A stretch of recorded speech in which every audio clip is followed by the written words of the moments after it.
Good night, madame.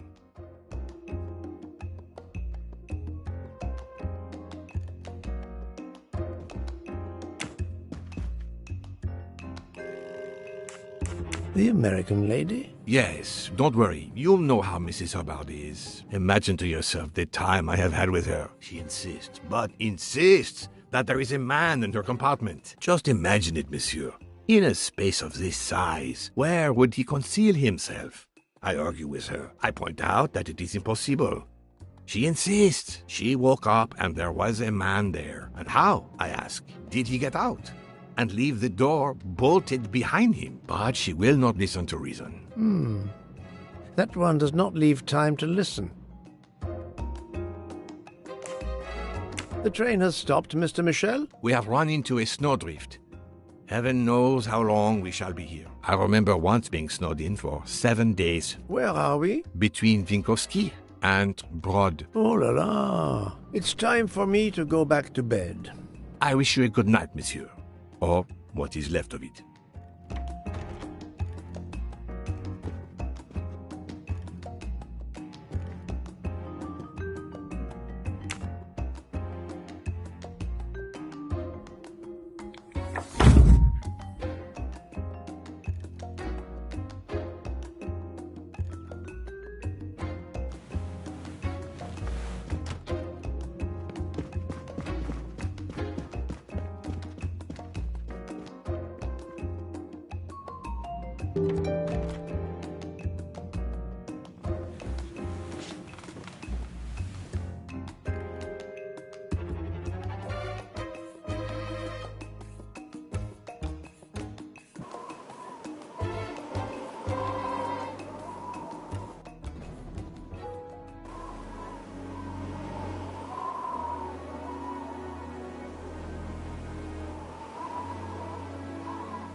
The train is still stuck and the snow continues to fall. I should have taken an airplane.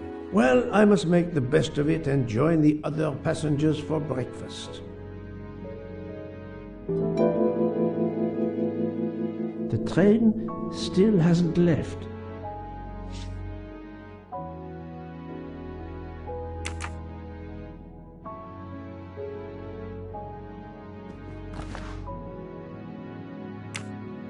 The mustache comb to tame unruly knots. The finest of curling irons for the mustache.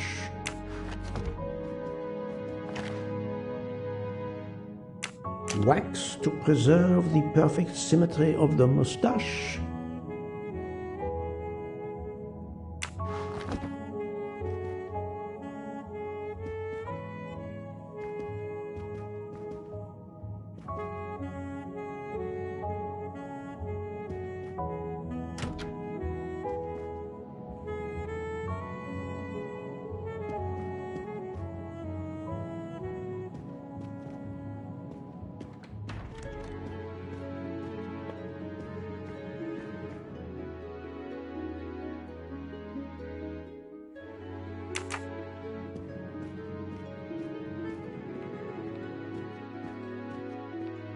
Good morning, Monsieur Michel. Good morning, sir.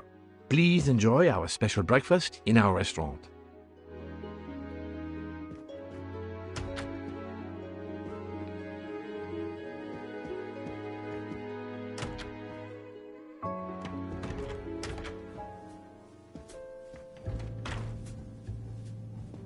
This delay is intolerable.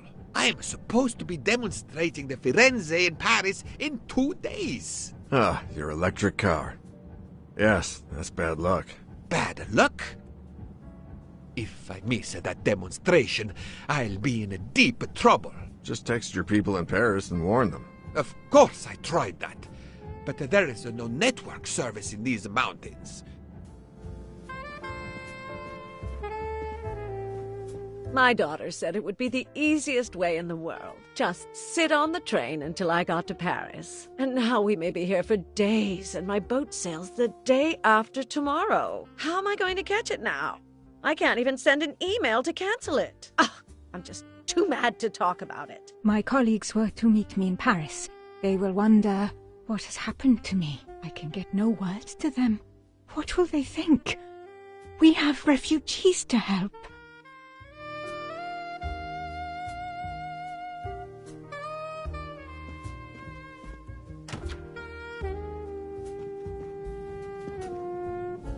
Good morning, madam. The snow is a predicament, is it not? I am Russian. Snow is no stranger to me. Ah, the accent. Would it be St. Petersburg? You are very perceptive. Monsieur Poirot, is it not? And may I take it I have the honor of addressing Princess Natalia Dragomirov? We dispense with the old titles these days.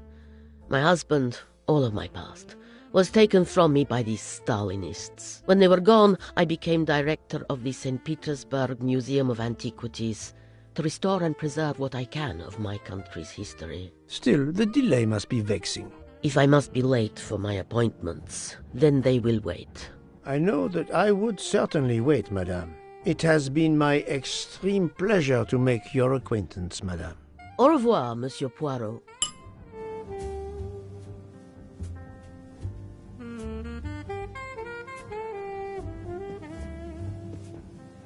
A beautiful piano. What a luxury. Pity there's no one to play it.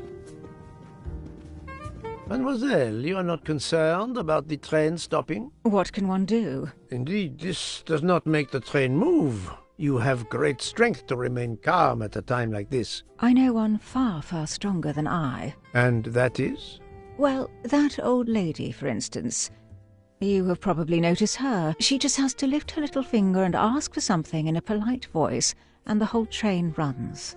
It runs also for my friend Monsieur Bouc, but that is because he is a director of the line, not because he has a masterful character. You don't have to have a strong will when you have power. But I suspect I did not need to tell you that, Mr. Poirot.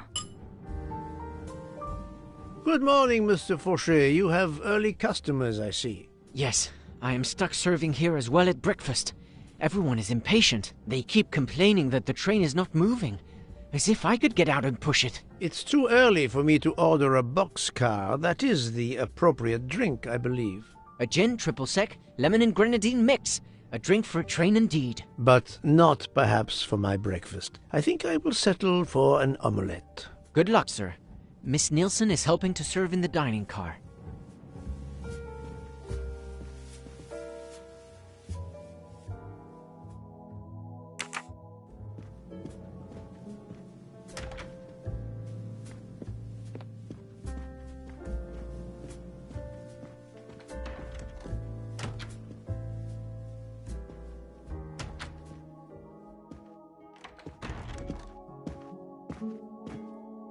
How long are we expected to be stranded here? It won't do much good complaining to me. That fellow there with the moustache, he may know something.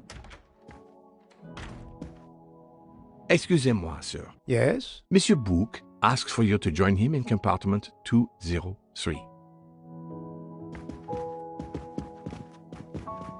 Look here, Poirot. Can you tell us anything? I can tell you the snow, it will not move aside on its own. Of course, but you obviously have some influence with Bouc. I am going to see him now. I will ask him if he has any information.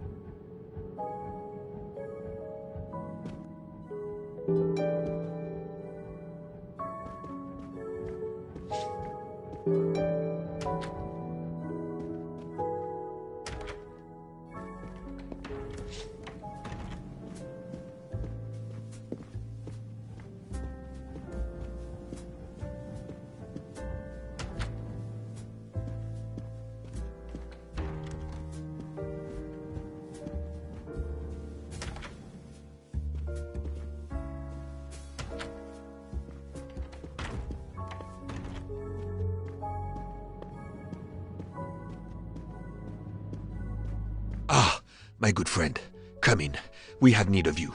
What has occurred? A passenger lies dead in his bed, stabbed. A passenger? Which passenger? In there. He's an American, a man called Hatchet. It was his valet, Masterman, who was worried that Mr. Ratchet was not awake yet. Pierre Michel, the conductor, decided to break in and found the body. I see. Well, my friend, I think it is best not to touch anything and wait for the police to arrive. Oh, I tried to call the police, but there is no cell tower for many kilometers. We could be stuck in the snow for hours. The murderer is with us.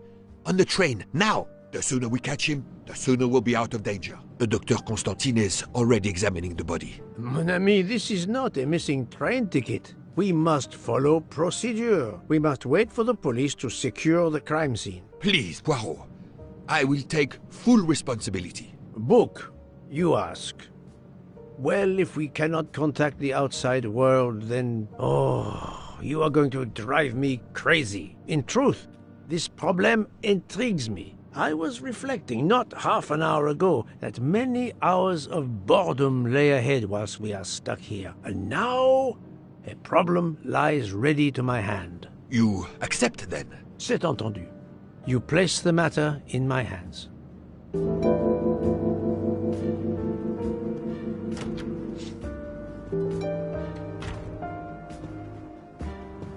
Mr. Poirot, I am Dr. Constantine. Forgive me, Doctor. You are a medical examiner? No, but I have assisted in post-mortems at Nairobi Hospital, where I am a teaching fellow. I am familiar with your excellent institution. I do not intend to perform a full autopsy, but a preliminary examination should be of some use. Of course. May I have a look? Then we can compare notes. Please. If you need any help, I won't be far away.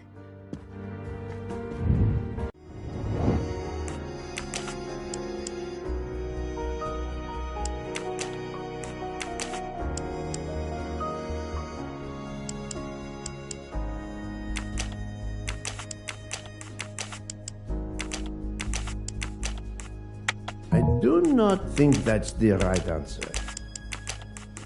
This is wrong, but I'm never far from the truth. My little gray cells did not let me down.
Not exactly the reading material one would expect of a man like Ratchet.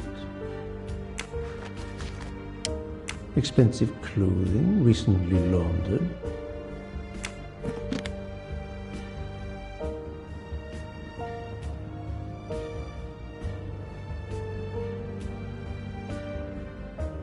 Where can the killer have gone? This door communicates with compartment 204. The latch is open on this side.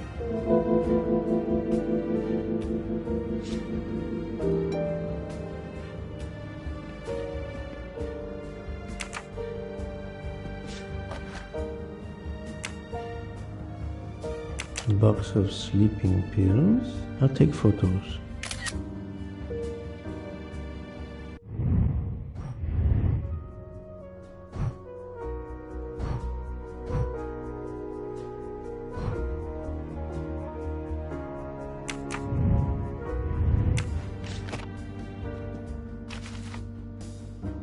I wonder what could be in this photo.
Daisy.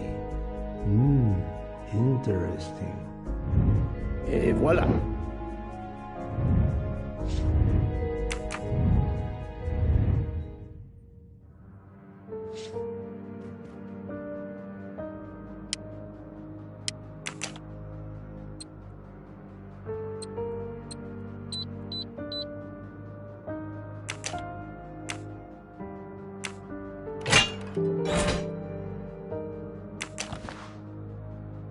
Not very surprising. Not very surprising.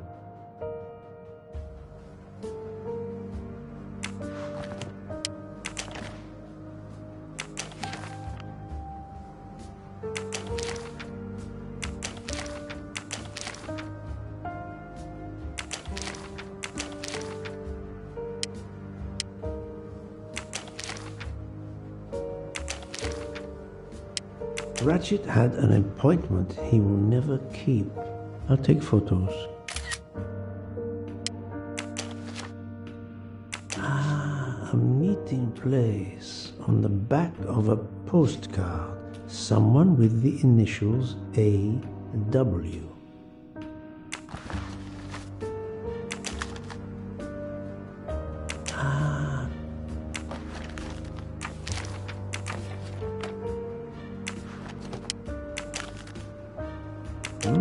Unusual letter, this.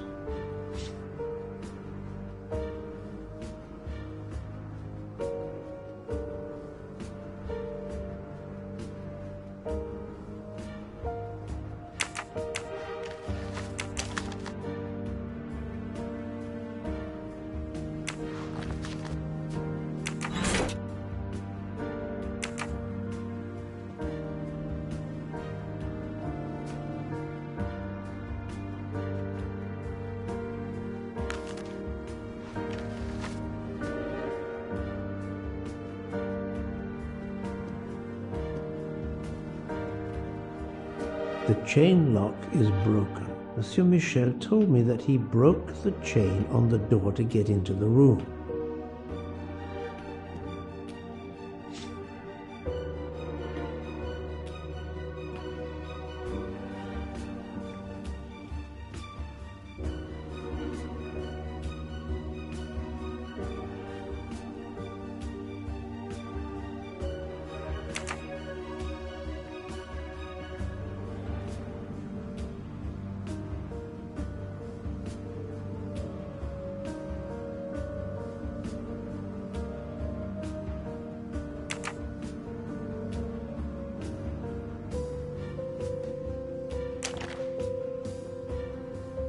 I'm sure I will find some interesting things inside.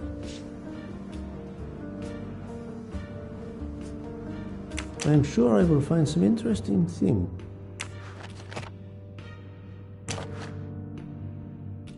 This phone was deliberately smashed.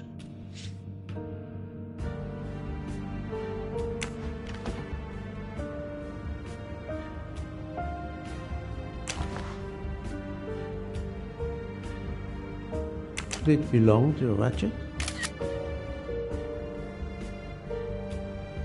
Did it belong to Ratchet?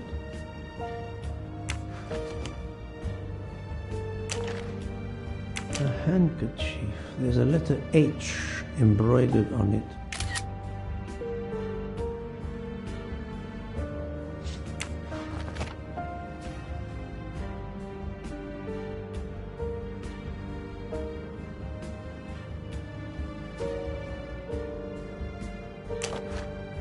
The watch is broken, the hands are stopped at 1:15 a.m. One would expect that to be the time when the attack occurred.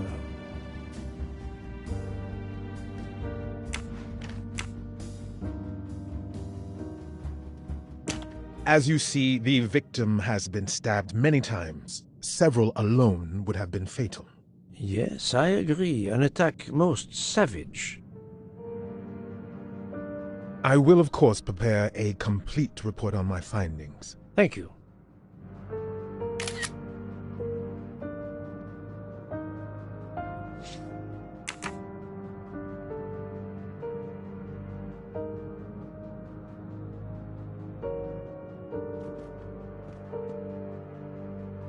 I'm sorry, Doctor, but I must question you. Of course.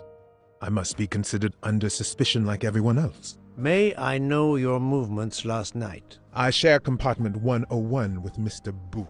He would not stop talking about his beloved train. I listened to him for hours talking about his Orient Express. My friend Book will no doubt confirm this. Did you know the victim? Not at all. I noticed him last night at dinner, but I did not pay much attention. Did you touch anything in here this morning? I checked for a pulse. There was none. Rigor mortis had commenced. The body was cool to the touch. I touched nothing else. What can you tell me about the victim? He died from multiple stab wounds of varying angles and depth. More than one would have been fatal. I would place the time of death roughly between midnight and 2 a.m. With more time, I hope I can be more precise. I assume the open window complicates matters. Indeed. Conditions are not perfect. Thank you for your help, Doctor.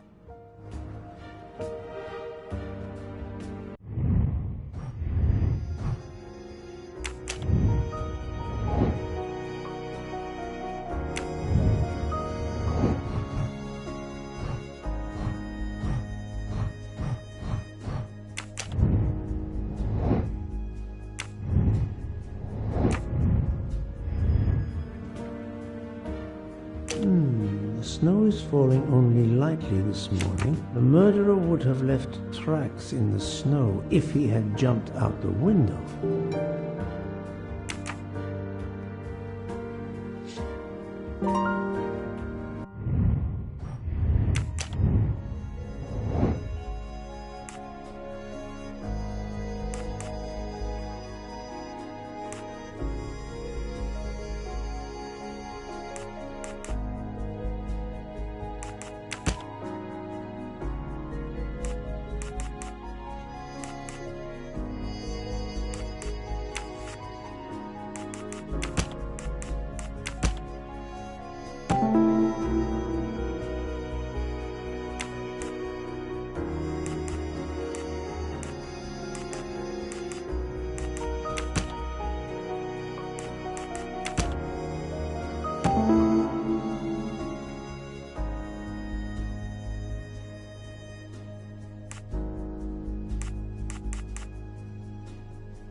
That was easy.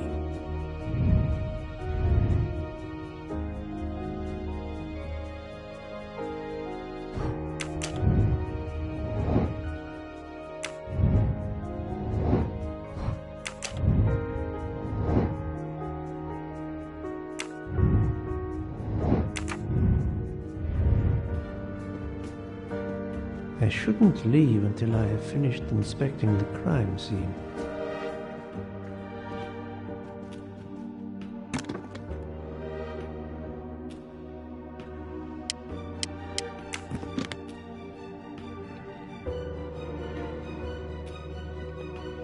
This door communicates with...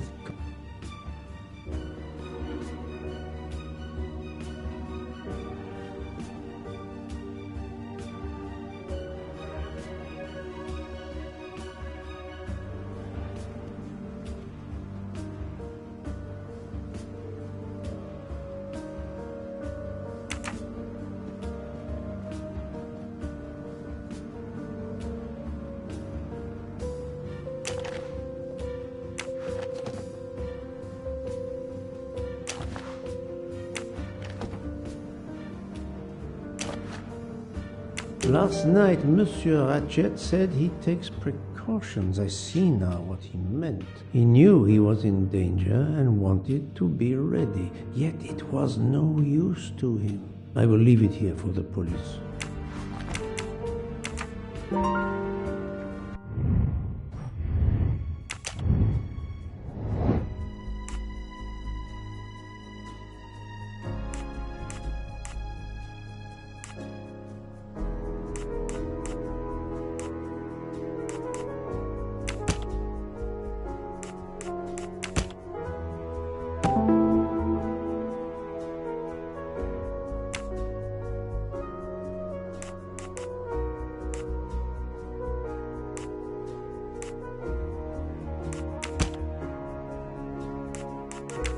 I must admit I'm not right this time.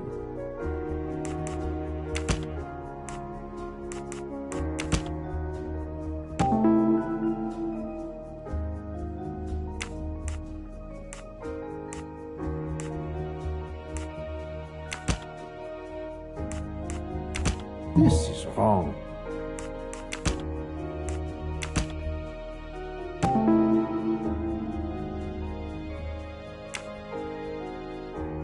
I can't imagine Ratchet taking a sleeping pill if he feared for his life. Et voilà.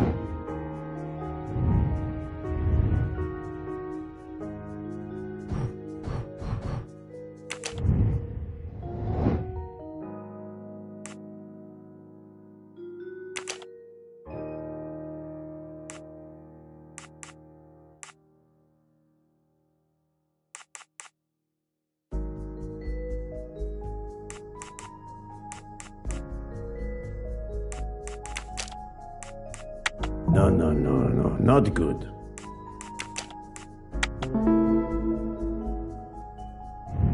My little gray cells did not let me down.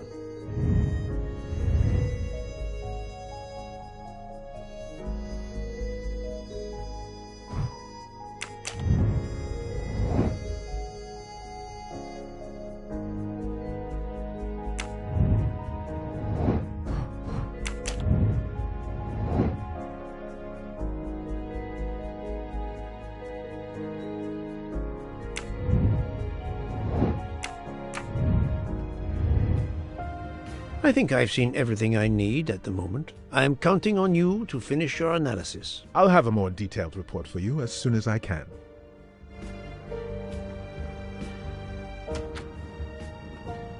So, Poirot, did you find anything out? It's a bit early for the handcuffs, my friend. Even for Hercule Poirot. Do not worry, mon ami. I believe our culprit has no plans to strike again. Monsieur Ratchet was the target. Of that I am convinced. Tell me, Book, how did you spend last night? This is a joke, I hope. Don't you trust your old friend? My friend, calm yourself. I must hear your story in order to corroborate other accounts. Ah, naturally. Let me see. I went to my compartment after dinner. Dr. Constantine was already there. We talked about his career. He's a Cambridge man, you know. After university, he returned to his country and has done much good there. He was so interested in the Orient Express. I told him all the anecdotes I know. I'm not certain when we fell asleep, but it was very late. Here is what I have found out. Monsieur Ratchet was stabbed many times. I also found threatening letters in his safe. He had a loaded gun under his pillow, so he was on guard, ready to defend himself. However, there was an empty glass with white residue at the bottom. I suspect a barbiturate. Perhaps he was forced to take it. In any case, I am certain he was unconscious, unable to defend himself. I also found several other items at the crime scene, possibly related to the murder. They must be investigated. By all means, Poirot. As fast as you can. I also found liquid for an electronic cigarette, but I could not find a vape. This might belong to the murderer. This criminal is an amateur. I need a list of the passengers with their compartment numbers. Pierre Michel will have it. I must interview the rest of the passengers and the staff. I'll be in the bar car if you need me. We are hours late. Soon I hope help will arrive.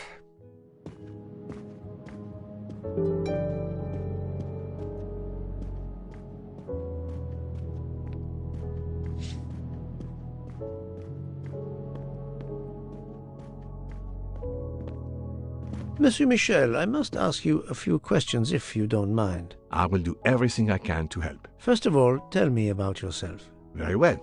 My name, as you know, is Pierre Michel. I am from Calais. I've been with the company for over 15 years. Thank you.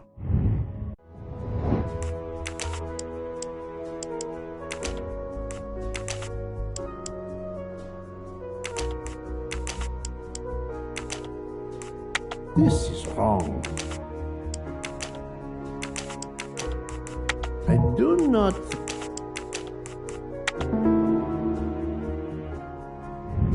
That's the right answer. Can you provide me with a listing of the passengers and their rooms, please? Yes, certainly.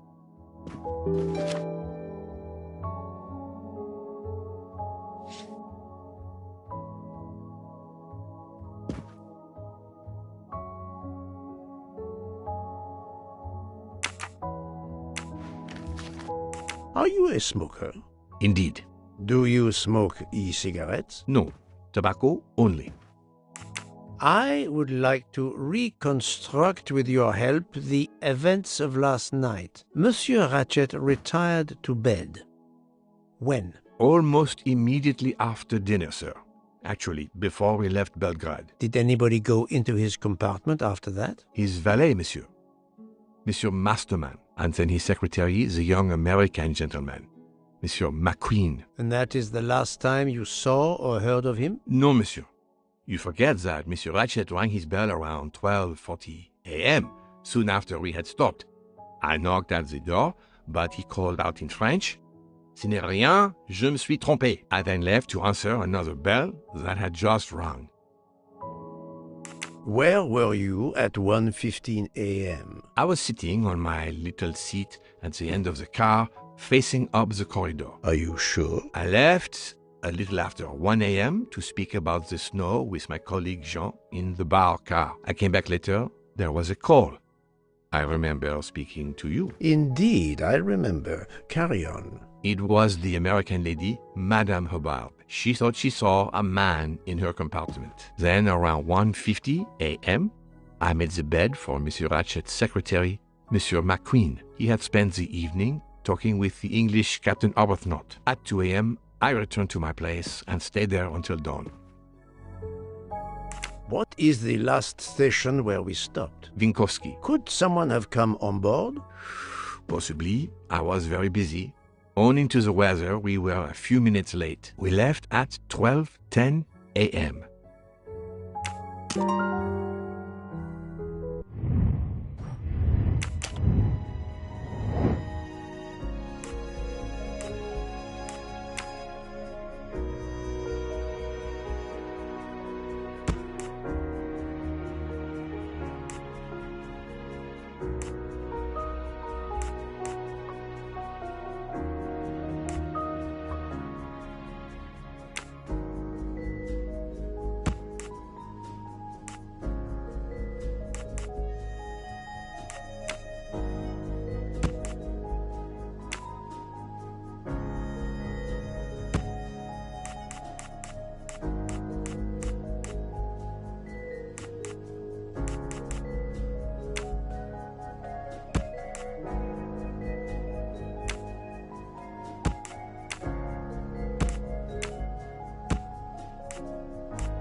Et voilà.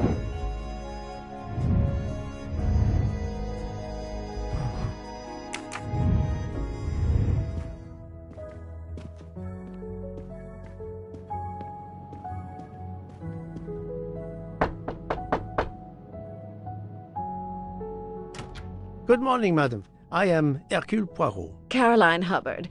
What can I do for you, Mr. Poirot? I am the bearer of unfortunate news. It's obvious with all the commotion that something has happened. Madame Hubbard, I am afraid your neighbor, Monsieur Ratchet, was murdered last night. Oh my God! I knew it! I knew it! I would like to ask you some questions, but first, may I inspect your room? Of course, yes, you must.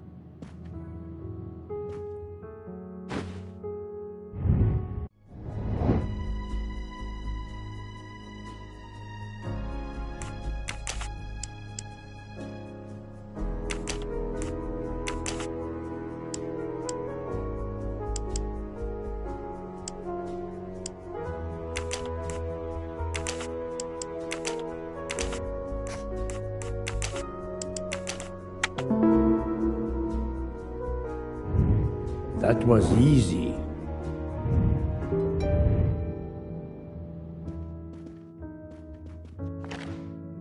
Here is a jacket button. It bears the logo of the Orient Express.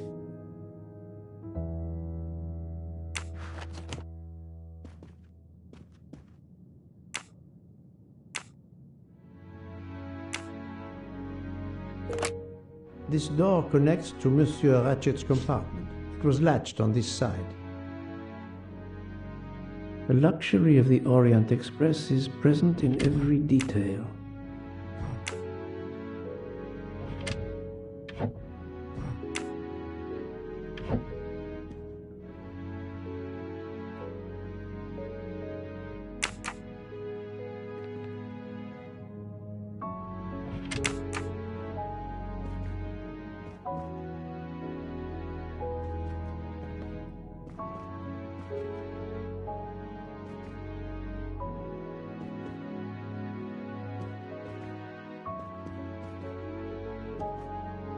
Madame, please tell me about last night. The murderer was right here in my compartment. I woke up. All in the dark it was. I was just so scared I couldn't scream. I pressed the call. Running in the corridor, then a knock on my door. "Come in," I screamed. And I switched on the lights at the same time. And would you believe it? There wasn't a soul there. You think he went back into the other compartment? How do I know where he went? I had my eyes shut tight.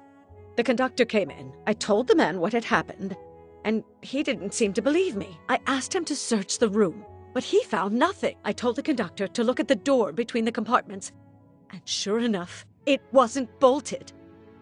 Well, I soon saw to that. I told him to bolt it, then and there.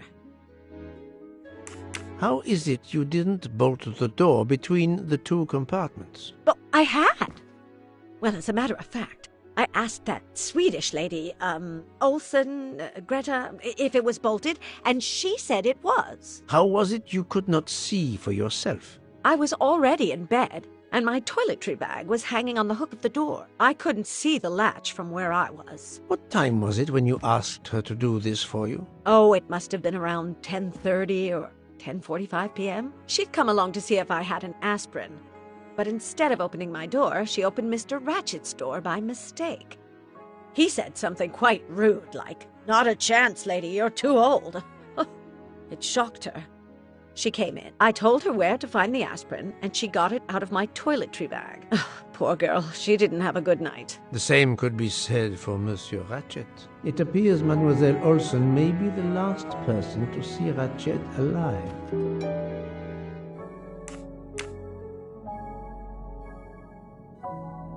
Is this your handkerchief? No, not at all. Yet it is embroidered with an initial H, like your name. I don't care. It's not mine, and I would certainly never buy something so impractical as that frilly thing. Are you a smoker? No, definitely not. Filthy habit. I found a jacket button on your table. It looks like it belongs to a train employee. The button bears the logo of the Orient Express. Well, of course the conductor came in last night, but he didn't go near that table. Still, it's a safe bet that it belongs to the conductor. I'll check his jacket later, to be sure. I have not finished inspecting your room. If you don't mind,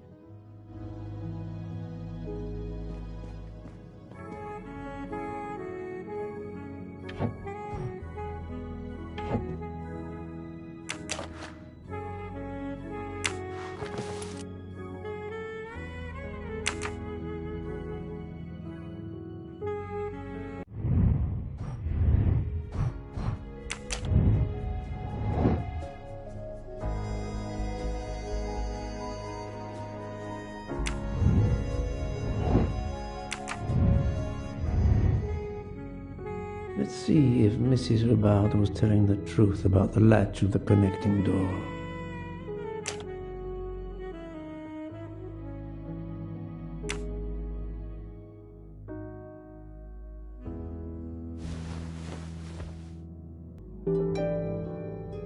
This door connects to Monsieur's latch.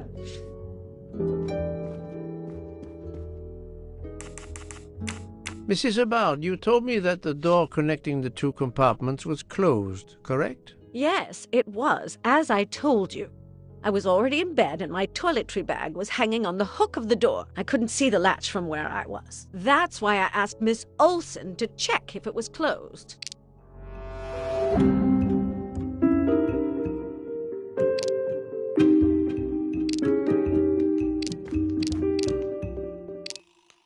Are you sure everything you've told me is accurate, Madame Hubbard? Of course. I have an excellent memory.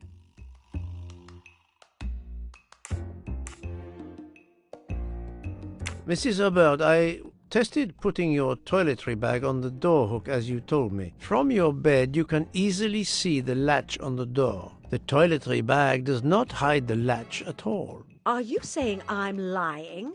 It may have been stuck somehow in a different position, or I may not have seen it in the darkness.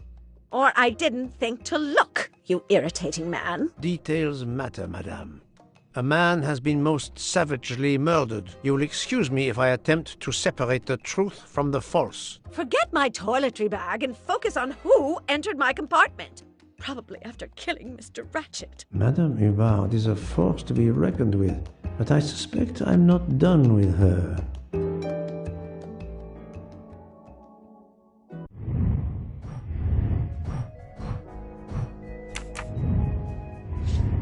Thank you for your assistance, madame.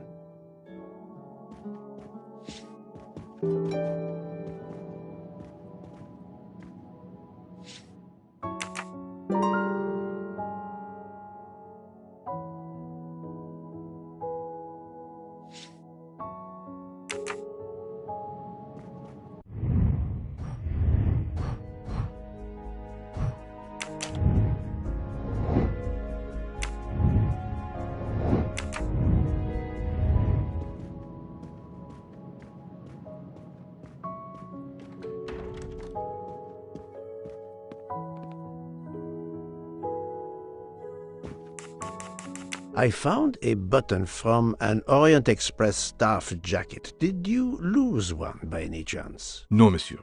As you can see, I have all my buttons. It is not mine.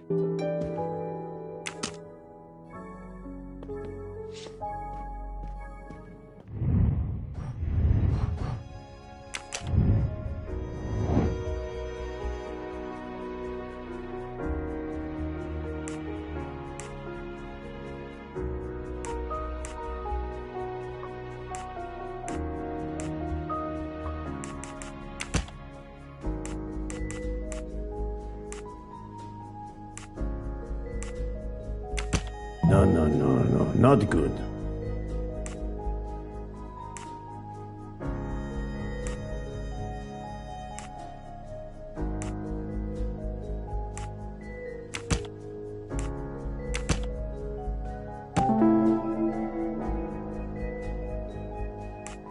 While Monsieur Michel was chatting with Monsieur Fauchet in the bar car between 1 a.m. and 2 a.m., the murderer could have escaped Ratchet's room without being seen.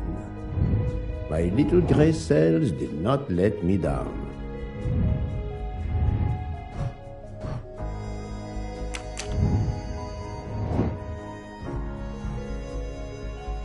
Very well, I choose to go this way.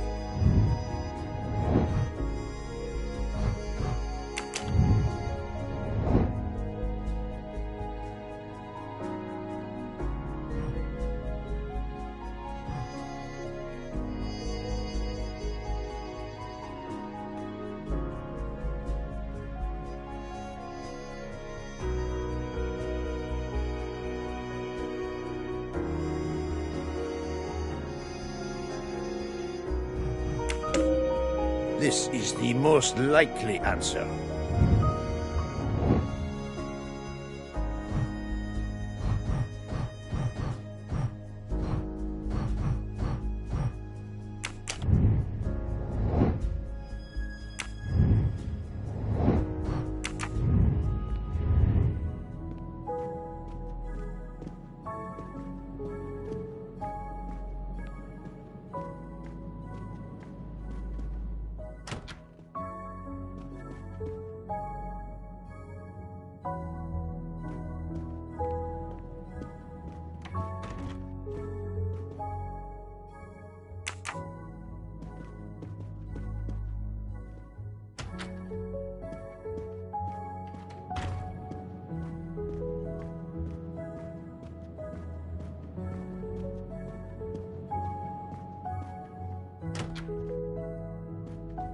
Monsieur Edward Masterman, I believe. May I ask you some questions? I can barely talk. I have a terrible toothache. We have a doctor on board the train. Perhaps... I do not need a doctor. I use essential oils. If you can find my flask of clove oil in my box, I would be grateful. Fine, if you insist. I will help you.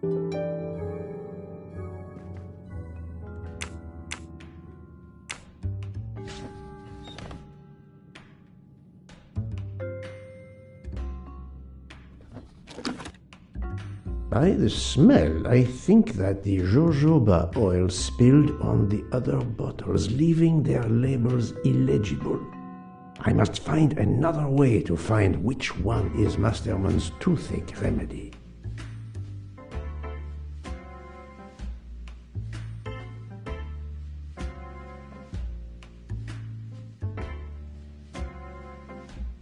The weighing scale is soaked in jojoba oil. It's unusable. Ah, this old scale will do the job. To start, I must first arrange the vials from the lightest to the heaviest.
Now that I know the order, I think that I can easily guess which one is the clove oil.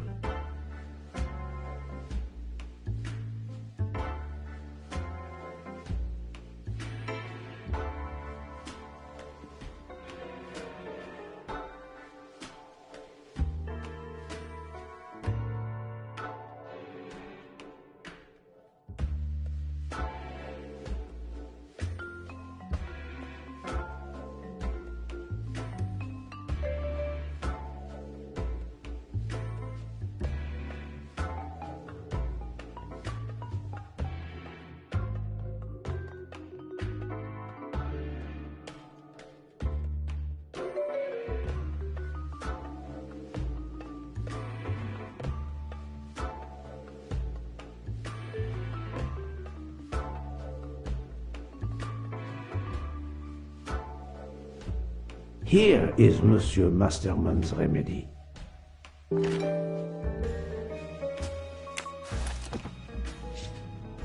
Here is your remedy. I hope it will help. Thank you very much, sir. Ah, well, I can finally speak without too much pain. I'm ready to answer your questions. You are Monsieur Ratchet's valet? Yes, sir, that is correct. Were you told that your employer was murdered? Yes, sir. A very shocking occurrence.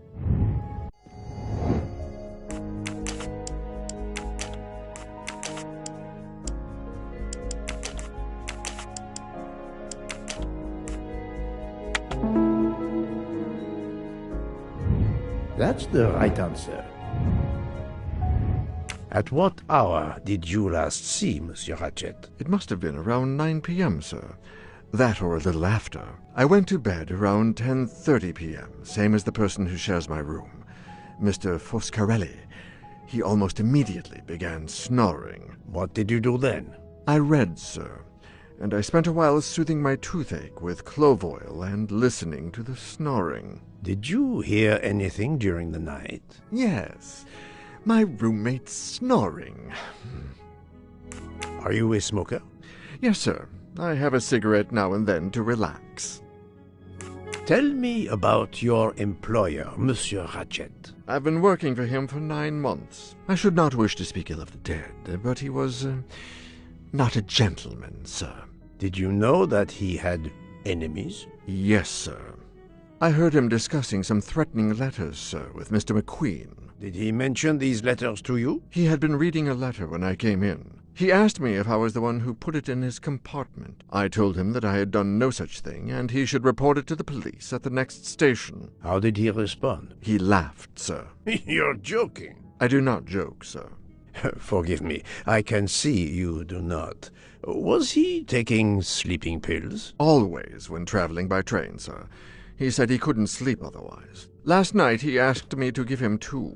I did so, along with a glass of water. He dissolved them in the water. Did you see him drink the water? No, sir. I left right after I gave him the pills. Was Monsieur Ratchet a smoker? No. He finds smokers disgusting. Can you tell me again why you gave sleeping pills to Monsieur Ratchet? Yes, I gave him the pills because when he takes the train, he has trouble sleeping. The letter must have worried him. He specifically asked me to prepare the sleeping pills. I didn't see him drink the water with the pills in it.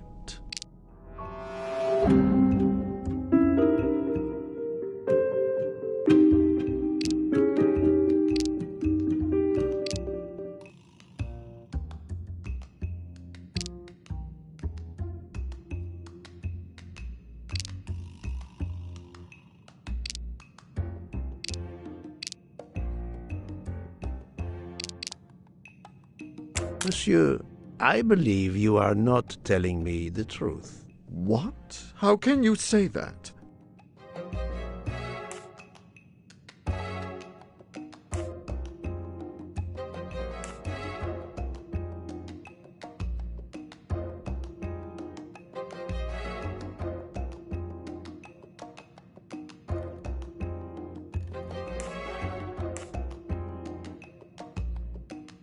How could he ask you for sleeping pills when he had a meeting written in his agenda?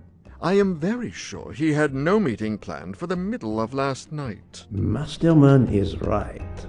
The meeting in his agenda was not that day. We heard Monsieur Ratchet call out during the night around 20:01. It's doubtful he called out after he took the sleeping pills, but it's possible he took them later. He asked me to make his drink for him. Maybe he drank it later. That's true, but it doesn't explain why Ratchet would want to take sleeping pills later that night. He received threatening letters, one, it seems, last night. Did you know he had a gun under his pillow? And even asked for my help to watch over him? I find it strange that he asked you for sleeping pills when he was afraid for his life and prepared to defend himself. I'm sure I don't know. Maybe to calm his nerves, maybe out of habit. It makes no sense. Wait, please.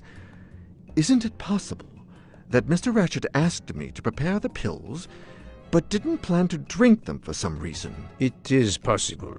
But I am a student of character, monsieur, and the Monsieur Ratchet you describe is not the man I met. If you'll excuse me, my toothache is getting worse again. I'm afraid this time you must prepare your own clove oil.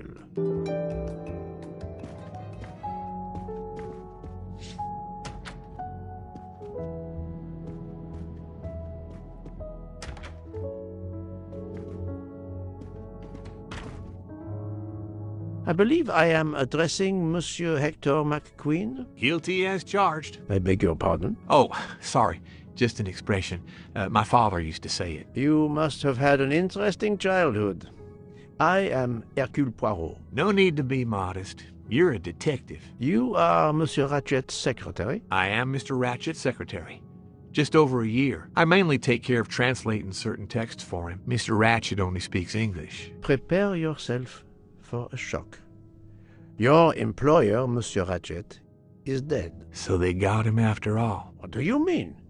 You are assuming he was murdered? I know he had enemies. What can you tell me about Monsieur Ratchet? He was American. He was an antiques dealer. I don't know much more. Mr. Ratchet never talked about himself or his life. But I think Ratchet wasn't his real name. And he left the United States to run away from something. Or someone. Yes? He started getting letters. Threatening letters. Do you still have them? I have one. Did you know that Monsieur Ratchet had asked for my help? Asked you? No, I didn't know. He knew he was in danger. When did you last see him? Last night around 10 o'clock, I should say. Did you like your employer, Monsieur McQueen? No, I did not. He was, I'm sure, a cruel and dangerous man. I found a diary in Monsieur Ratchet's safe. Did you know about it? I kept a business appointment book, but I know he had a personal diary as well. That looks like it. Are you a smoker? Yes, I smoke cigarettes. I've tried to quit, but no luck. Can you give me this letter, please? Of course. Here it is.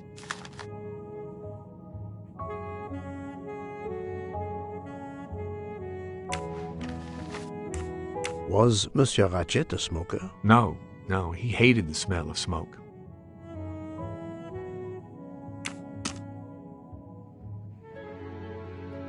Can you tell me your movements last night? I went back to my compartment. I read a little. In Belgrade, I went out onto the platform to smoke, but it was cold. I quickly went back in. I then went to Mr. Ratchet's compartment to take some dictation for him. I left around 10 o'clock. I saw Captain Arbuthnot. We ended up chatting in my compartment. Then we went out on the platform to quickly stretch our legs at Vinkovsky. He left around 2 o'clock. Thank you. I will need...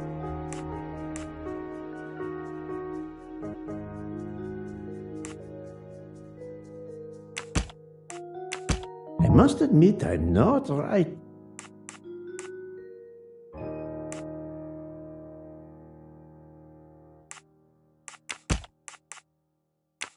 This is wrong.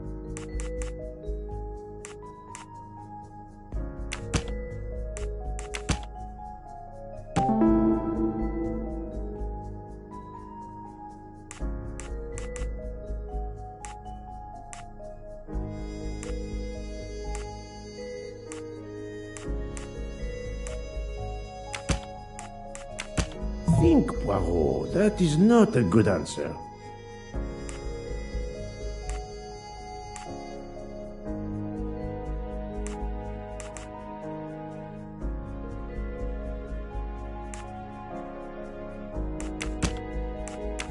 I do.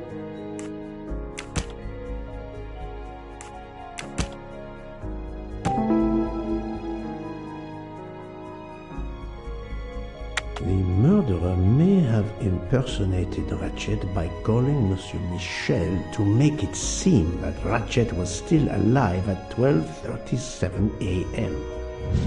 I'm right again. That happens to me a lot.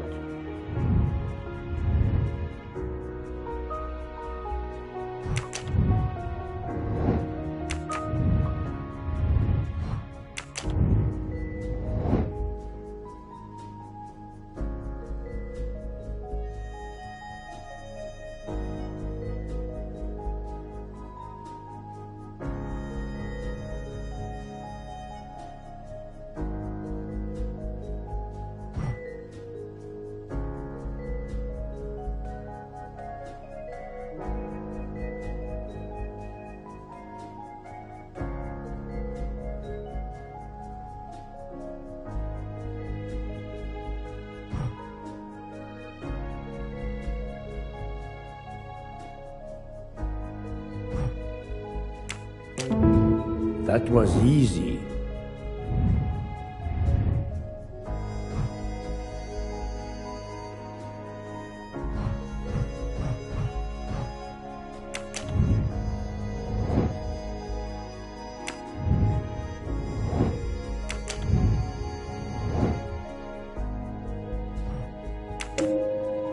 According to the information I have, this is a solid choice.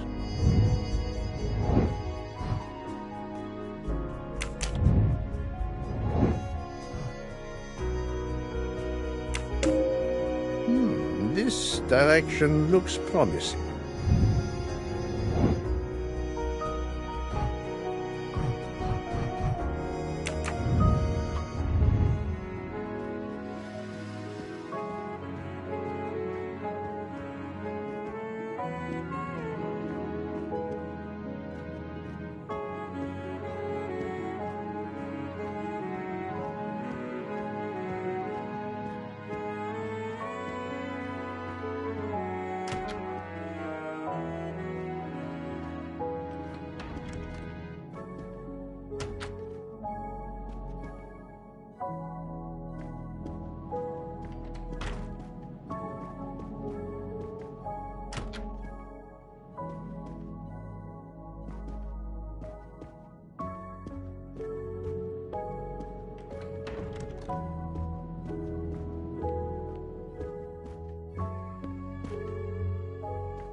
Please, do me the courtesy of leaving me alone, if you will. So, my friend, have you found our killer? Not yet, but I will tell you what I have learned. Please. Our assassin could have gotten on the train at Vinkovsky disguised as a conductor, entered Ratchet's room, and killed him. Then he walked out through Madame Hubbard's connecting door, where he lost a button from his jacket. He had to wait for Monsieur Michel to be absent. He waited too long. The train had left the station. He was trapped aboard. Indeed. He had opened the window to make it look that he'd escaped that way. However, if he waited until the train stopped again due to snow, his footprints would have been found. The murderer is still among us, on the train. There's a problem with the second-class toilets. What now? All morning passengers have been complaining that the door is locked, so I went to check. I knocked, but no one answered. I didn't think I should open it without speaking to you first. You did well, Monsieur Michel. Lead the way. I use my master key.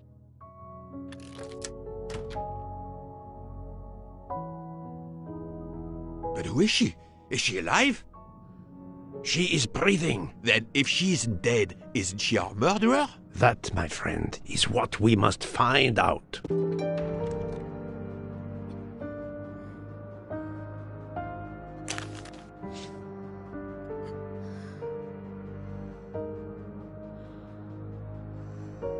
The ticket reads Joanna Locke, traveling in compartment 105.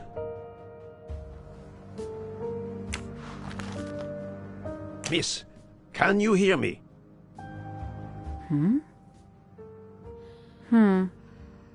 She's breathing. Her pulse is strong. There is no sign of physical violence. This woman is sleeping very soundly.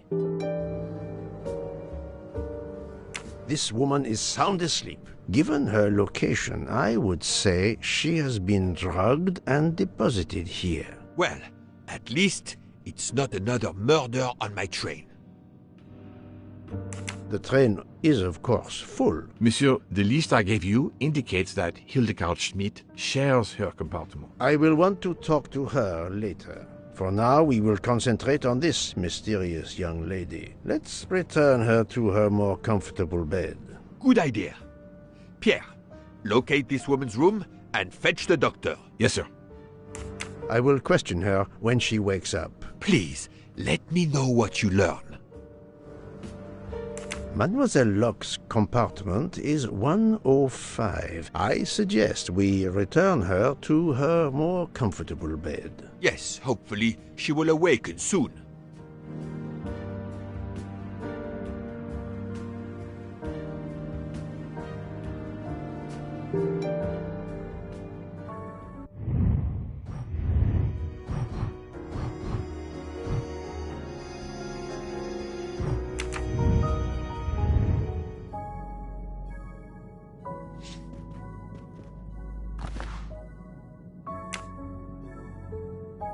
A cup of tea with white residue at the bottom.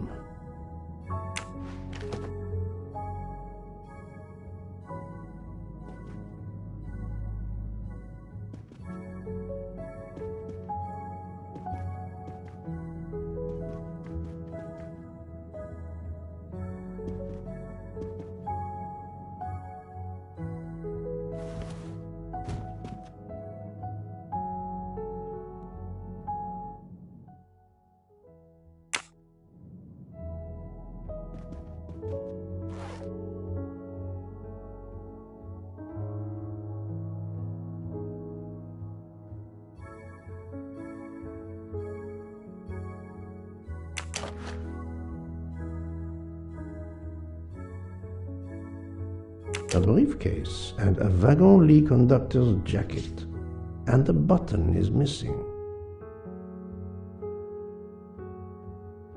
A briefcase and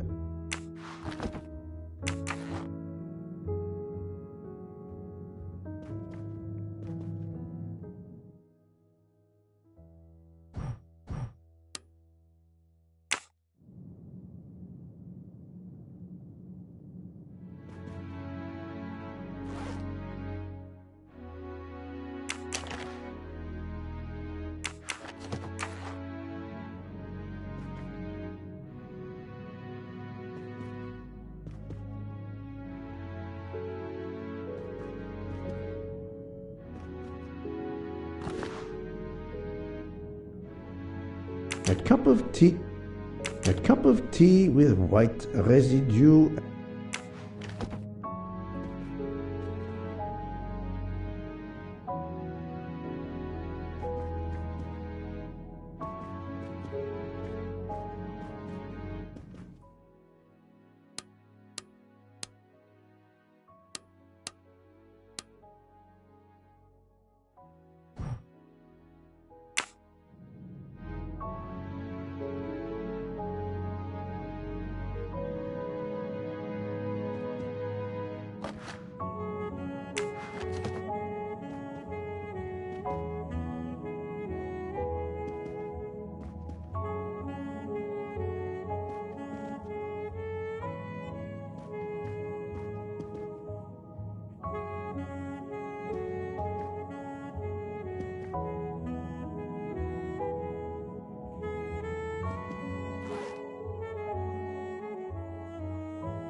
A briefcase and a wagon-lee conductor's jacket.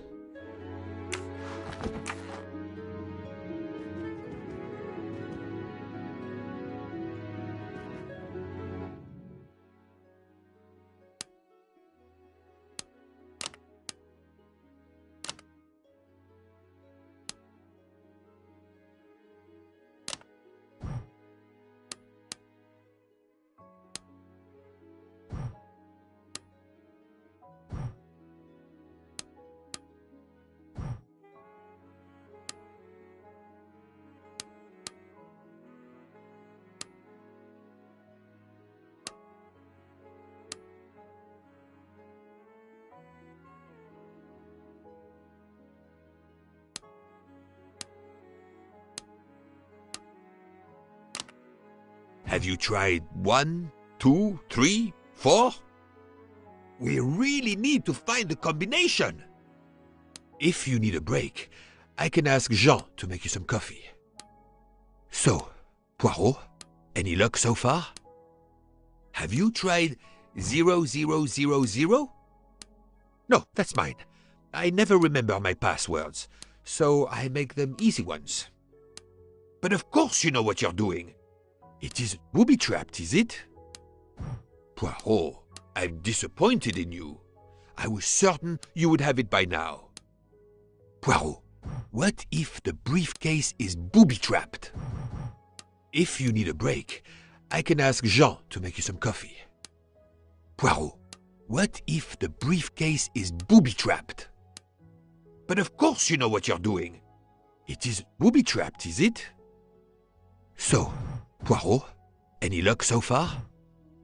We really need to find the combination. Have you tried 1, 2, 3, 4? No, that's mine.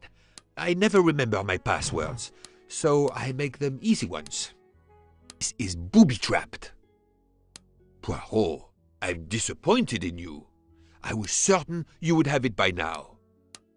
We really need to find the combination. But of course you know what you're doing. It is booby-trapped, is it? Poirot, what if the briefcase is booby-trapped?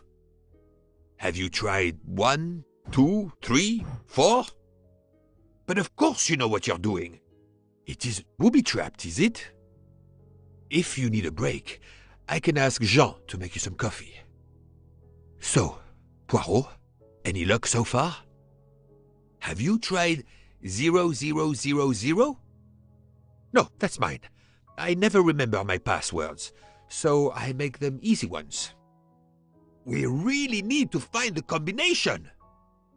Poirot, I'm disappointed in you. I was certain you would have it by now. If you need a break, I can ask Jean to make you some coffee. We really need to find the combination. Poirot, I'm disappointed in you. I was certain you would have it by now.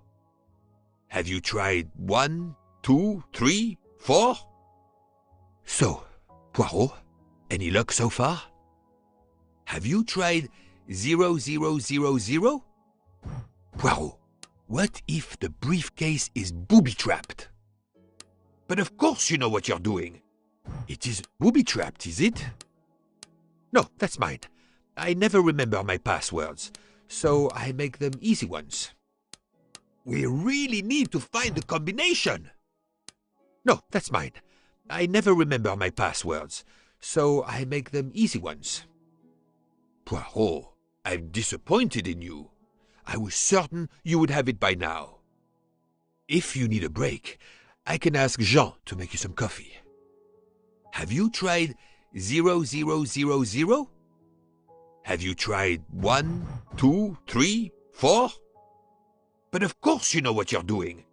It is booby-trapped, is it? So, Poirot, any luck so far? Poirot, what if the briefcase is booby-trapped? So, Poirot, any luck so far? But of course you know what you're doing. It is booby-trapped, is it? If you need a break, I can ask Jean to make you some coffee. We really need to find the combination. No, that's mine. I never remember my passwords, so I make them easy ones. Have you tried 0000? Poirot, I'm disappointed in you. I was certain you would have it by now. Have you tried 1, 2, 3, 4? Poirot, what if the briefcase is booby-trapped? So, Poirot, any luck so far? No, that's mine. I never remember my passwords, so I make them easy ones. Poirot, what if the briefcase is booby-trapped? Have you tried 1, 2, 3, 4? Poirot, I'm disappointed in you. I was certain you would have it by now. Have you tried 0000? But of course you know what you're doing. It is booby-trapped, is it? We really need to find the combination. If you need a break, I can ask Jean to make you some coffee. We really need to find the combination. Have you tried 0000? But of course you know what you're doing. It is booby-trapped, is it? Poirot, what if the briefcase is booby-trapped? No, that's mine. I never remember my passwords, so I make them easy ones. If you need a break, I can ask Jean to make you some coffee. So, Poirot, any luck so far? Have you tried 1, 2, 3, 4? Poirot, I'm disappointed in you. I was certain you would have it by now. Have you tried 1, 2, 3, 4? If you need a break, I can ask Jean to make you some coffee. So, Poirot, any luck so far? We really need to find the combination. Poirot, what if the briefcase is booby-trapped?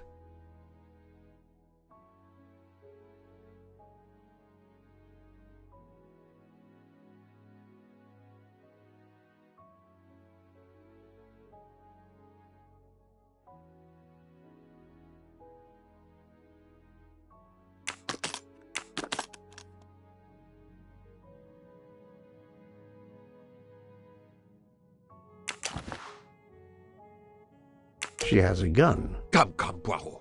Criminals are often known to carry one. Ratchet was stabbed, not shot. But then why take it on the train?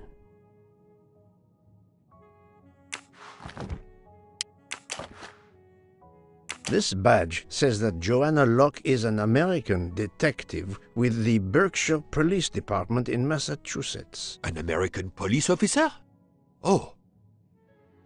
This badge says that An American... Mademoiselle Locke seems very interested in our victim. Of course. She has studied her target. Possibly.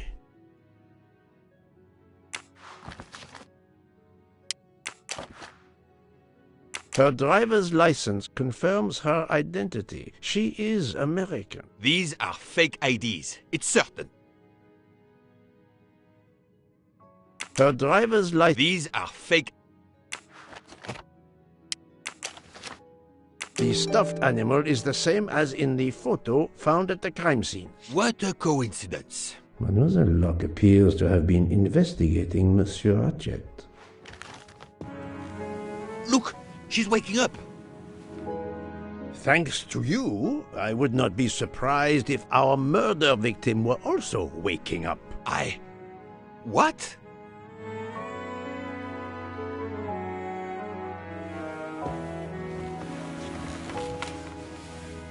Oh, my head. What's all the yelling about? Who are you? Give me a good reason why you should not be in handcuffs. I can give you a reason, Book. Whose handcuffs will we use? I have none. Do you? Well, You are Joanna Locke, mademoiselle? Yes, Joanna Locke. I'm a detective. Berkshire, Massachusetts Police. I have found your credentials, mademoiselle. And I know who you are, Mr. Poirot. Then, if the introductions are complete, perhaps the explanations may begin. I'll try. It's simple, really. I'm on the trail of a murderer.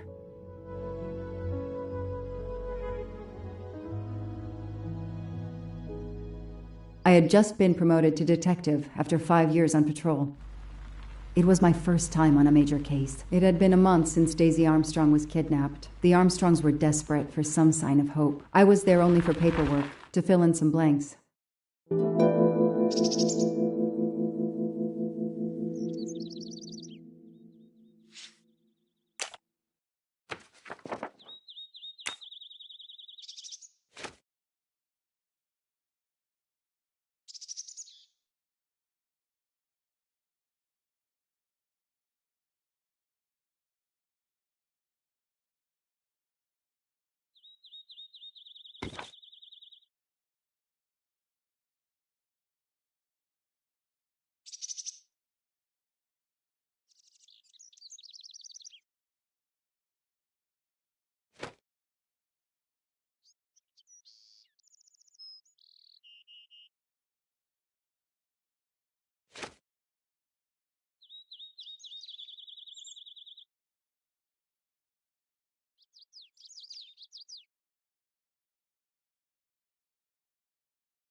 That's why I'm here.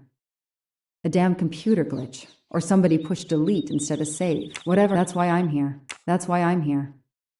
A damn computer glitch. Or somebody pushed delete instead of save. Whatever happened, we lost the nanny's deposition. So my entire contribution to the investigation is to take it again. The phone record of the night of the kidnapping. The last call. And no, they could enter the room without being seen. The investigation is now part of a pile of investigations, and my captain sent me here just to dot some I's and cross some T's.